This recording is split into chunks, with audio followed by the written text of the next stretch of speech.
Hello, everybody, and welcome to Tech and Tea with Joshua Vergara. What's going on, everybody? I am bringing the podcast to the YouTube platform, so you have a video element to enjoy, just a discussion between me and one other person, and you still have the audio podcast available in all of your different podcasting applications, so make sure you subscribe to this channel, but also follow the podcast if you want to be able to listen to it pretty much wherever you are. On this episode, we finally have David Imel back. He's back from all of his travels, and I'm back from my recent trips. We recount them a little bit in this episode, but then we get into a discussion about the creative process, our specific creative processes. Mainly because I wanted to talk about how we use all the different tools on the internet to make our videos and our content better, and then we get into how we have developed our styles over the last number of years. And then finally, a little bit of a discussion on how we maintain a balance between work and life. So why don't we go ahead and get into this episode. It is a half-hour discussion between myself and David Imel. You can look forward to more episodes of the Tech and Tea podcast with Joshua Vergara here on YouTube and also in your podcasting application. So why don't you go ahead and grab a cup of tea, sit back, and let's have a chat. Trying to recover from all of the jet lag. Did you just get back from a trip yourself? You're the one who you used to just say you're homeless. Used to. When did this change? Okay, fair. But yeah, did you just get back from somewhere yourself though? Yeah, I was in Australia. I was in Taiwan, and then I went to the coast of Taiwan for a week to go scuba diving. Took a week off. Whoa. Off the coast on this little island called Green Island. And I actually went with Luke Lefferrier. I don't know how to pronounce his last name, but from Linus Tech Tips. Okay, just cool. him and I just went off the island, went scuba diving for like a straight week. It was fun. And then I went to Australia for 2 weeks, just to check out Sydney, Melbourne, and the capital, Canberra. And I stayed with some friends who I met in Korea, as well as a childhood friend of mine who ended up moving there. So I just got back from Australia last weekend, and I hung out with some friends in San Diego, and then I flew here on Wednesday. Oh yeah, that San Diego trip, that turned out to be as good as it kind of... so fun. It was so fun. We spent way too much money, but it was so fun. What'd you spend money on? Did you just going out the entire time or what? It was the Airbnb was like really expensive. Because it was swanky, right? Because I think you guys were in La Jolla. Yeah, we were in La Jolla. We were on Ocean. We were like 5-minute walk from Ocean Beach. Gotcha. Yeah. Oh wow, OB is a good time. That's kind of ironic though that the Airbnb could be super expensive because OB is considered a cheap area. Maybe it's because we were so close. I don't know. And it was also a really big thing, and it was like me, Fisher, Annabong. There were so many people. It was awesome. Yeah, but the pictures I only saw like 5-6 people, so there were just a lot of people. I think some people like just went home. I think we had a total of 8 or 10. Oh, okay. So, okay, like that kind of brings you to, so you've been doing a lot of stuff. Actually, you've been going to a lot of places, but you still continue to do a lot of stuff. I mean, obviously we used to work together, and back when we were at Android Authority together, like once I left, you kind of just like blossomed into like this incredible creator that everybody kind of looks up to at this point, which is why like I feel like it's been long overdue for us to have this kind of discussion where we talk about like creative process and creative styles and whatnot. Because, okay, so this is where I've been wanting to talk to Issa about this on the podcast, but we usually end up talking about our relationship and our travels. But, but we can talk about our relationship too. Well, it's been a while, hasn't it? So. Yeah, we never talk about this. Yeah, that's why I wanted to bring you onto the podcast, David, because there's something I wanted to tell you. We only talk about your relationship, not our relationship. Oh man.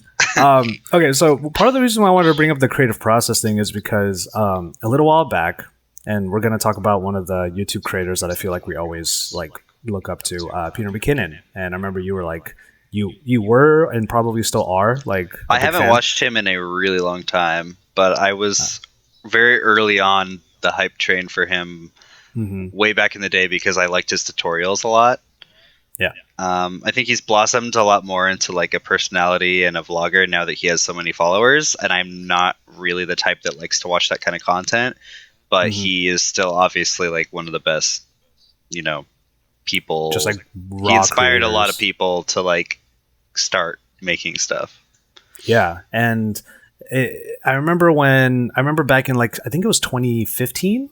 that Casey Neistat was just sort of getting really popular, Mm-hmm. and it inspired me to vlog. And then I attempted daily vlogging, and I quickly learned it's really hard. Yeah. It's really hard, and it's also kind of soul sucking in a way, because it wasn't that I ever got to the point where I was vlogging just for the sake of making a vlog, but it was the idea at the time. I don't feel that way. I don't feel this way now, but back then I was trying to experience things, but recording those things took away from the experience. And I think now I've figured out a way, like just my Tokyo vlogs are one example of this, where it's the joy of capturing the moment that adds to the experience rather than taking away from it. Because back then it was like, I gotta make a video. But the joy of shooting is something you have to remember. There's a big reason why I really like photography a lot more than I like video. I actually, probably a lot of people wouldn't expect this, but I actually hate shooting video. I like shooting B-roll especially, and video is just like a necessary evil for me, because I like editing, and I like kind of, because editing is where you really put the story together. And I like doing the A-roll and kind of like actually telling the story, but the B-roll is just, the way I shoot B-roll is I set it up as if I'm going to take a photo, and then I just like pan. Yeah, that's a good way of looking at it. Yeah. I mean, a lot of the tenets of good photography actually lend very well to videography. Yeah. So I agree with that. But yeah, like I feel like photography though, like when it comes to like going on vacations and all of that stuff, because like again, you know, harkening back to David is Mr. Travel, but I've been in Asia for like the last 3 weeks, and I was with Issa, and Lord knows Issa's pretty much shooting all the time. And saw content coming out of your guys' feeds consistently. Yeah, pretty much 100% of that time. I want to get back to that, like just by having a consistency when it comes to content, which is partially the reason why, you know, I did a video last night. I was up all night editing that video, and I was very happy with it. It's almost in and of itself, even though it was a review, it was also kind of a vlog of my time in Tokyo, which I might pivot to having my reviews become more like that moving forward, because it seems like everyone was really into it. So the what was funny was while we were shooting in Bohol, which is an island in the Philippines, I actually, and here's something that I wanted to, my main question is coming up later, but here's something I wanted to pose to you. Like, do you ever get tired of just holding a camera? Not really. Really? Okay. I prefer when it's smaller, definitely. I've thought about buying a Fuji X100F, and which is like a little mini rangefinder. And I did buy one at one point. I just didn't like the way the eyepiece looked for some reason. Like when you used it, it looked different than the final image anyway. But I generally, if I'm just walking around a new place and want to take pictures, I have my X-T3 with one of my small Fujikron lenses that's like this big, just mounted on the front. And I don't bring any more lenses most of the time. I just usually bring my 23 millimeter or 35 millimeter. I think I experienced fatigue. I think that was what it was, because not only was I getting photos for using my cameras, and Lord knows at any given point I had like 3 cameras on me. Yeah. I had this I saw you had like the GoPro and then like the Osmo. Oh no, actually I brought the GoPro, but I actually did not use it because when my brother and I wanted to do Mario Karting in the city, it rained. That was the only reason why I brought the GoPro. Otherwise, it was actually this bad boy that was that became very important for me.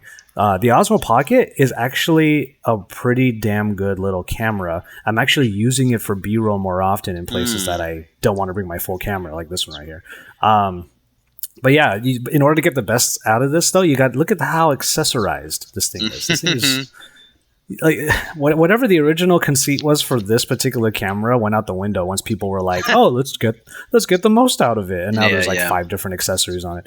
Anyway, I had that. I had the Insta360 on me. I had this. I had my phone. And at some point during the trip, when we were on like this remote island, it was just like I just got tired. I just got tired of shooting. And Issa specifically asked me, she said, "This is a genuine question. Please don't get offended. Do you actually not like shooting?" And I said, "It's not that. It's just that those 2 parts of my life, the work life where I'm using a phone and getting camera samples and whatnot, and my quote unquote vacation or like general creative life, Mm-hmm. those two things have blended together so much that the act of hitting a shutter button feels both like fun and work. And at some point I get sick of work. I try to bring my camera with me most of the time, whether it's just like on a strap on my back, but I'd have no expectation of actually shooting anything. And like a lot of the time I'll just come back and be like, well, I didn't need to bring my camera, but whatever. It's just because I don't like forcing myself to take pictures. Like I know it'll make you better and everything, but it's almost disheartening to go out and force yourself to shoot a bunch of photos and all of them are bad. I would rather like only really take pictures when I'm really feeling it and when I feel like I could make a good photo out of this. Yeah. So, yeah, I feel like especially shooting video, I couldn't do personally. I don't think I could do that. I don't think I could run around with like 4 cameras and shoot that much video because I get tired of shooting video really fast. It's the photos that are a lot more like quick and the framing is everything and you don't have to worry about objects getting in the way and everything. It's just like simpler. Yeah, and I do feel like there's that bit of fatigue because my answer to Issa when she asked me that question was like, I've been doing this for 7 years. Like I've been doing this work for 7 years. I'm not saying that like the past 7 years I've been taking pictures of my girlfriends and all that stuff and I'm sick of doing that. No, it's not that. It's just that the very act of framing a shot, taking out a phone, using every single mode on a phone and blah, blah, blah. Like even if I'm doing it while I'm on vacation, there's literally nothing else on my mind. It still feels like work. It still has that feeling, which I guess in Issa's case, she actually got a little bit sad about that because like in her case, she's still shooting with every single mode and every single thing on a phone. It's still really fun to her. And if she keeps that, then more power to her. It's just for me, like it's all blended together too. Yeah, the annoying thing for me is like because that's what we do. I have actually lost a lot of the like interest and inspiration that I used to have all the time with just like running around with the camera. And it does feel like fatiguing because it's the same grip, the same position. It might help to like have a different camera that you only use for fun photos versus the camera that you use for work. That might help. I agree with that. Yeah, I do agree with that. It really does come down to like the grip and the way you hold it and the way you use it and everything. The tactility of the experience. Yeah, and that was the whole thing that drew me to Fuji in the first place was that it was fun to use. But then that became work, and so now it's kind of just like every other camera. So I mean, I do agree with that. I do think that like just changing those little bits that physically it signals to your brain that there's something different going on. It's like they say like you shouldn't work in bed. Yeah, right. You're kind of supposed to have a separate little office room.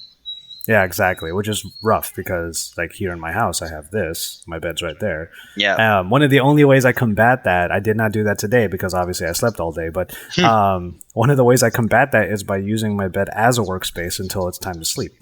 But so I have like all this crap on my bed right now, and then obviously I can't lie down on it because all of the things I need to work with are on the bed. How you solve that? By not having a bed. Mr. Homeless over here. The digital nomad, which is funny because that term comes up a lot for you whenever people talk about you these days. So, yeah, I've heard that. Yeah. But yeah, I mean, those are just a couple of nuances from the whole trip. Obviously, I have a ton of content from the trip to Japan to the Philippines. I even did mukbangs. Did you see those? I think so. I know the word. All right, so I did 2 videos during the 3-week trip. Which technically, if I was to put them on a schedule, it will come out right now. Like at the same, this would be this video right now would be a mukbang, me eating in front of the camera. If I wanted to do that on the regular, but I don't. Right. Yeah. I would die. And right. That's what that is. I remember. Yeah. Now. Yeah. I did the Jollibee one. But yeah, it's just that was one of those weird things where like some sort of creative idea just sort of struck, and I decided to put it out there into the universe. And I was just like, Twitter, if I were to eat Jollibee in front of the camera, would you watch? And a surprising amount of people said yes. So I was like, surprisingly would be down for some weird reason. I can't identify why, but yes.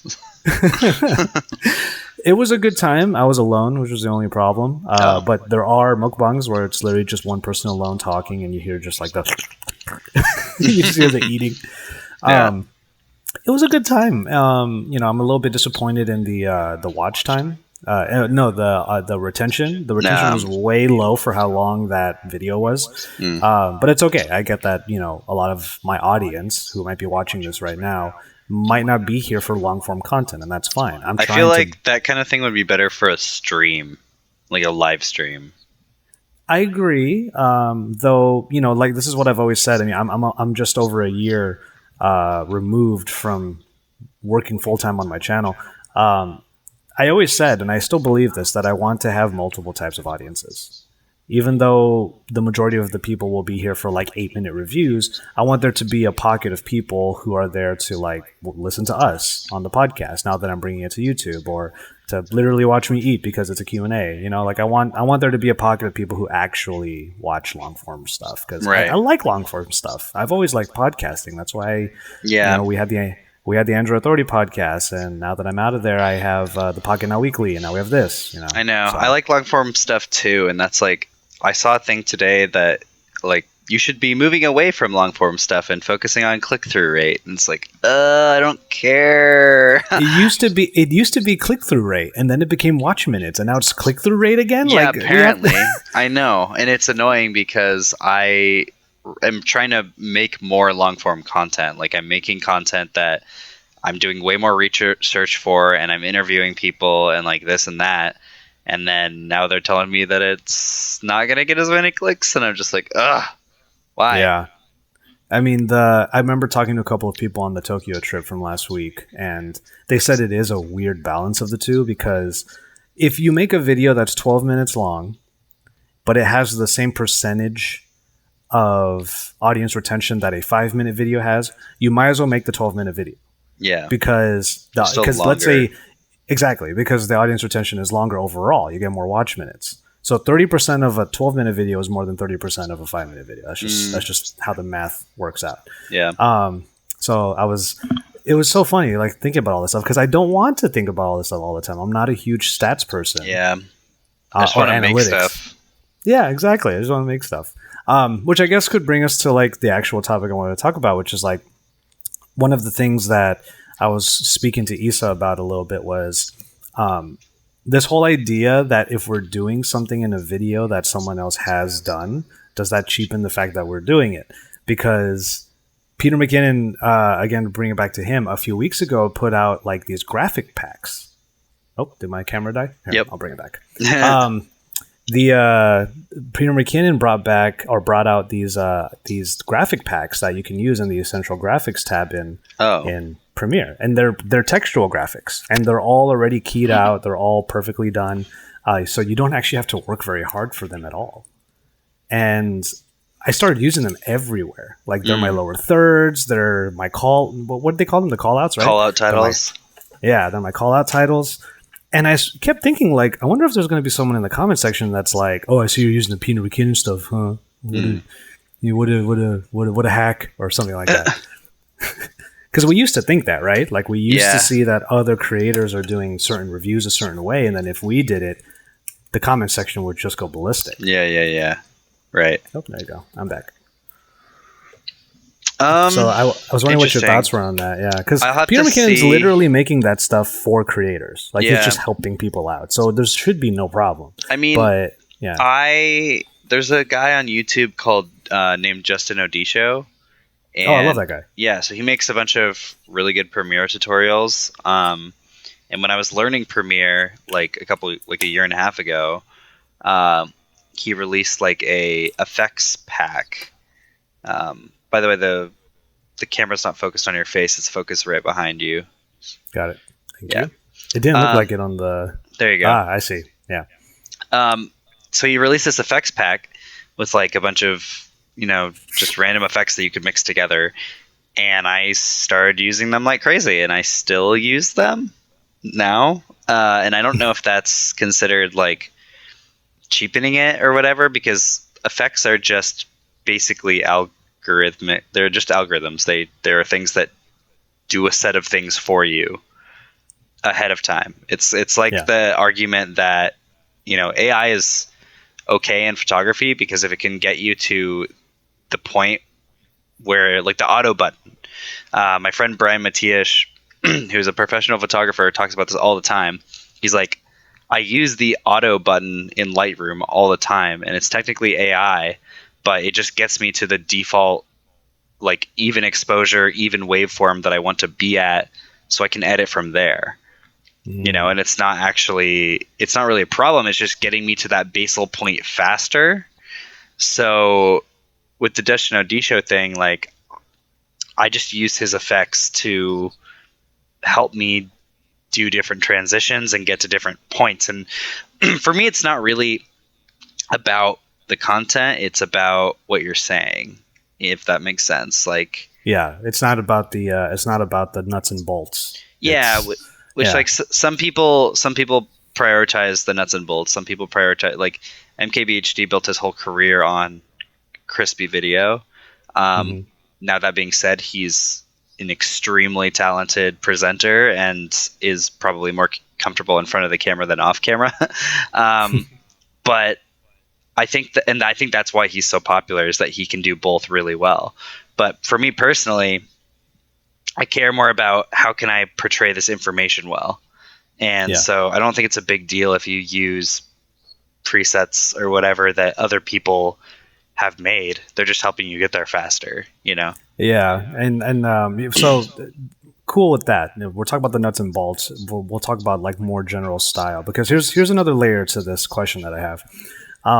I've been trying to create a certain format for my videos that is easy and consistent to do. And my avatars, my inspiration for this type of content have been people like Dave2D, Matt Moniz, even Unbox Therapy. Unbox Therapy is Lou is one of, like, the biggest examples of this is the format.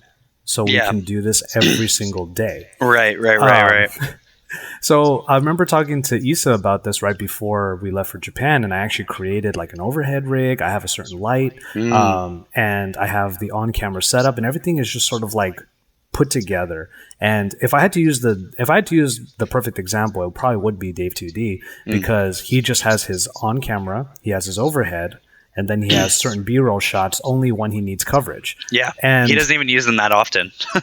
It's it's crazy. Like, he most of his videos are A-roll, but he's so, like, concise, and people care about you and what you have to say. At the end of the day, like, that's what you want to. You want people to follow you for you and for your opinion, right? Because it doesn't really matter how good your video looks, especially now in 2019 when people like Jackson Hayes, who are barely 18 years old, are putting out phenomenal looking video, and you're like, I can't keep up with these guys. Like, these kids are fucking I can't curse. These kids are overrunning me, like, so fast. Yeah, these what would the term? These young Thundercats. Young Thundercats are, like, catching up and, like, passing me by, dude. I feel like the biggest thing you can do is get people to follow you for your thought leadership and, like, opinion, you know. So I'm trying to like reformat that and just think deeper about things and come up with narratives that make people think, like, oh, I didn't think about that. Because for me, the reason I've always, like, loved podcasts and stuff so much is because when I hear something that I didn't think about before, and it makes me think, like, oh, that's a really interesting point. That I love that, and I want to do that for other people, and I think that that's what makes people want to follow you. Yeah, I agree. And once I came to that realization myself, where it doesn't matter the format or the style, like, it will still be us. It will still be, you know, it's a double whammy if you can do both, for sure. But I think the most important thing is your thought leadership, to be honest. But also, like, thought leadership and opinions and personality are obviously what we're focusing on here. But, like, also consistency. Like, that's been my biggest problem, to be honest. Like, I'm close to 100K subscribers on this channel, and I'm really happy about that. But it's also been on the back of, like, bursts of videos. I don't put out content like, okay, so again, Peter McKinnon as an example, he also put out a video recently where he said, I'm trying to have the discipline to put 3 videos out every single week, because the moment that I tell myself I'm not going to do one of those videos, it'll cascade and I'm going to start losing all of my other videos. Yeah. I want to get back to that point, and that's part of the reason why I've been exploring all these stylistic choices. Like, why not use the tools that are provided by these creators? Why not use the same formats? Because they clearly work. Especially if it helps you get there faster, and if it helps you get the content out. Yeah, it's hard. Like, that's also another thing, is balancing putting out content and going insane. Like, in October of last year, I think we all went pretty crazy, but I felt like I was drowning. Like, by November, I was working on my OnePlus 6T review in early November of last year, and I couldn't think. Like, I actually delayed that video by 2 weeks because I kept trying to just work on it, and my brain felt like it couldn't output. Like, after October, it was nuts. It was like 7 a.m. to like 2 a.m. every day for an entire month. And it's hard. My problem is, like, I can't see myself being able to be 3 videos a week forever. And I don't know if that's a failure on my part of not just not having the sustainability, but sometimes I just need these like breaks. And I tell you, I thank God for summer, because summer, when phones are less frequent coming out, the last video I made was a week and a half, 2 weeks ago, and I got to make it. It was basically a policy video. It was like something that I actually wanted to make, that I did a ton of research into. And I am getting a little antsy to make another video, and I actually have another video coming out, I think on Friday.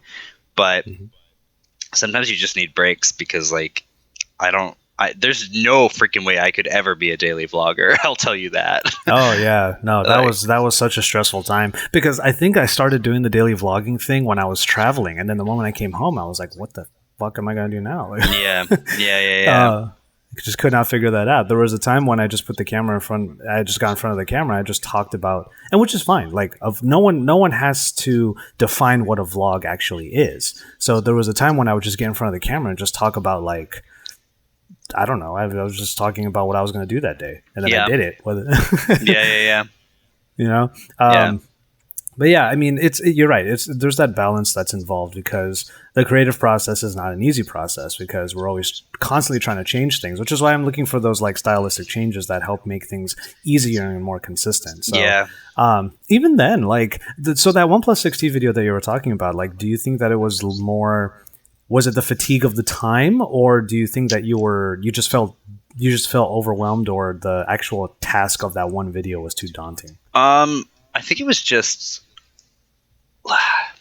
It literally felt like my brain could not come up with anything. Like, when I was sitting looking at my document, it was just like I couldn't dump anything out. Like, I feel like this is the first time that was the first time I've actually felt burnout before. And I've had it happen twice, but it's really, really hard to get going again. Like, it's hard to describe exactly like how it works, but it's like you're trying to think, but it's like your muscles don't want to, because your brain is just a muscle and it gets tired, 100%. So now I gave myself an extra 2 weeks, and the video ended up coming out really cool, and I was happy with it, but I needed that time for sure. And it performed just as good anyway, because everyone had already put out their content, and so people wanted to see it anyways. Yeah. The thing about it, though, is that I just lost my train of thought. See, the brain is a muscle, and I haven't been flexing it today because I've been asleep all day.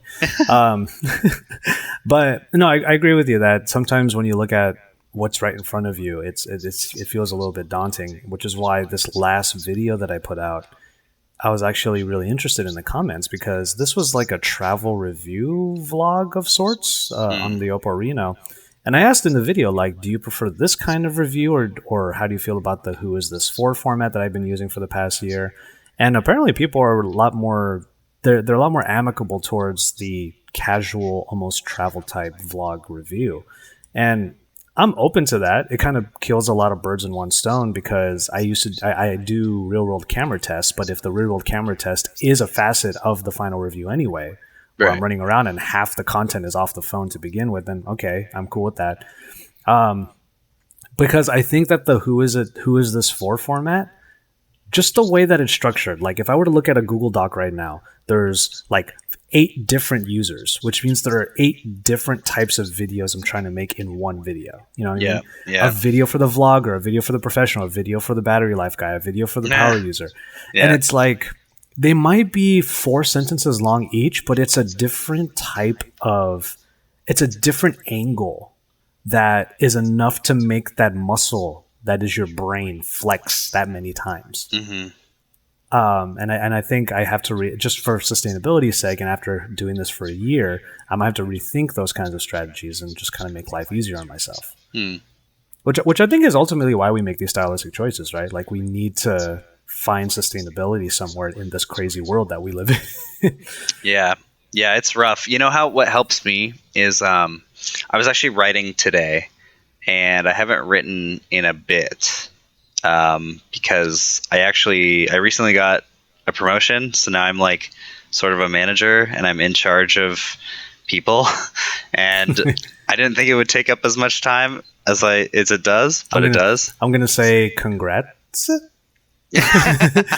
So congrats, but also good luck. Yeah, I know. So I didn't think it would take up as much time as it has, and so I've been spending so much time just working on semantics and whatever. So in the last week, probably, I've just been trying to get things organized, trying to get game plans set for like the next generation of what we're doing with YouTube and this and that.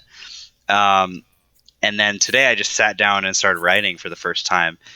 And oh my God, it was so relieving. I like just switching the type of content that you're making up every now and then and trying a different medium is actually really, really soothing. And I recommend that people try that. Like, if you're just a video person, try just going out and taking photos. Like, try writing some poetry or something, because it actually is awesome. It's a nice change of pace. I'm going to take that advice and hopefully do something with it at some point. Because like the photos and videos, like I was saying earlier, they do tend to feel the same. Yeah. You used to be a slam poet. You should write some slam poetry again. Oh my God. So, okay. The last time, I think I told you this before. The last time I tried to write a slam poem, the first paragraph was about a phone. And I was like, no, this is wrong. It should be something. Why can't I write about love again? You know what I mean? Like, don't write about a phone. What are you talking about?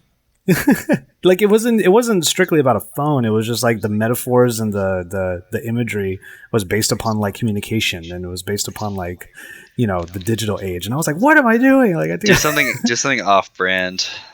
Yeah, exactly. Telling you it'll help. It'll help. Honestly, I'm thinking of getting like just for that creative outlet. I'm thinking of getting like a piano keyboard again and trying to pick that up again. Yeah. A friend of mine was playing piano the other night, and I was just like in another universe in my head, and I was like, shit, I wish that I could play instruments. I used to be able to play instruments, but I haven't done them for so long. It's like, what was the instrument you played? I played saxophone, trombone, and drums. Dang, you gotta pick up a sax again. I love sax. I love sax. Oh, and ocarina. Oh, that's right, the ocarina. Oh, I gotta find that old clip from way back when. Yeah, that's super old. That's like 3 years old. I'll find it, and maybe that'll be the way that we'll end this one. We'll talk about the whole music thing another time, probably. Maybe if we both get back into some musical endeavors, that'd be pretty fun. Yeah. But yeah, maybe I'll get a keyboard for not in here. I have no room in this room anymore. I got put in the office. That's the weird part. There's going to be another one of those blendings of the two worlds. We got one over there. If you want. Oh, there you go. Yeah. This is my temporary, not actually real home that my friend Daniel is so kindly letting me stay in again. So well, props out to Daniel for giving you a nice stable place to at least do the cast today, but obviously to house you. Yes. How long are you going to be in SF for? In this, I leave on the 15th, so I'm here another 13 days. All right. Well, we're going to Reno tomorrow night through probably like the 5th or 6th. Oh, okay. So, and then after Taipei, I'm flying directly to Vancouver, Because I'm actually going to Linus Tech Expo. I'm a guest speaker there. Oh, nice. So that'll be fun. I have met all the Linus Tech Tips people individually and hung out with all of them individually, but I've never actually hung out with them as a group. So that will be pretty fun. And then after that, we pretty much got Galaxy Note 9 in early August. So I might just go to or Galaxy Note 10. So I might just go to New York early. I'm trying to figure it out because I'm going to be on the way back from India. Oh, you're going to India? Yeah, I'm on this India trip, and August 4th, I have a 12-hour layover that I actually requested. It. Like, they gave me the option. Some time. Yeah, and I already hit up Bennabong and Kogan, and I already said, let's get brunch because it's a Sunday. So on August 4th, if you're there, you should join. I probably will be. I'm probably going to go early. So yeah, but I'm trying to figure out, like, because Issa's going to be here on August 4th as well in LA. Oh, so yeah. I'm trying to think, like, should she just catch flight the next flight to New York? Yeah. Because I want her there regardless, because if I am going to get a review unit, she could do some stuff with it as well. Mm-hmm. But yeah, I'm trying to figure out what's going on there. Now that Issa's doing her own thing, I'm doing my best to support her in whatever which way possible. So yeah. But yeah, that obviously story for another time. David, go ahead and let everyone know where they can find you. You can find me on Twitter. That is my primary platform at DurvidImel, DurvidImel. Unfortunately, I will tell the story again. The angry man who took my identity requested phones from companies, and they shut his account down, but they will not give me my name. So DurvidImel on Twitter, DavidImel on Instagram. Nothing else is important. AndroidAuthority.com. I'll make sure that the social handles show up. Peter McKinnon presets showing up on the lower third for you. Obviously I am found at JVTechT. You're already here on my channel or listening to my podcast, so you know where to find me. But if you're finding me on social media, I am at JVTechT. I am JV. I love tech, and I love to drink me some tea. Subscribe to this channel. We're bringing the podcast to the channel. I don't know how often this will be a thing. We gotta do it more, dude. Like, I don't care where I am. We can do it wherever. Yeah, 100%. All I ask is that it's like, relatively quiet. Relatively quiet, but also like, it's going to be 35-ish minutes of just straight us. You know what I mean? Yeah. I'm trying my best to minimize distractions in general. So, and the other thing too is I want to get Issa on more often, as long as her internet connection is fine and the time zones work. Right. Quick shout out to Issa. She's on her way to Hong Kong, so look forward to some content from her over at Issa Does Tech. Search for that in your YouTube search box. Anyway, before I start plugging everything under the sun, I'm going to go ahead and call it on this one. Thank you all so much for watching. Subscribe to the channel if you haven't already, and remember to enjoy your tea, everybody. There you go. Or your margarita. I better go get some tea for the intro.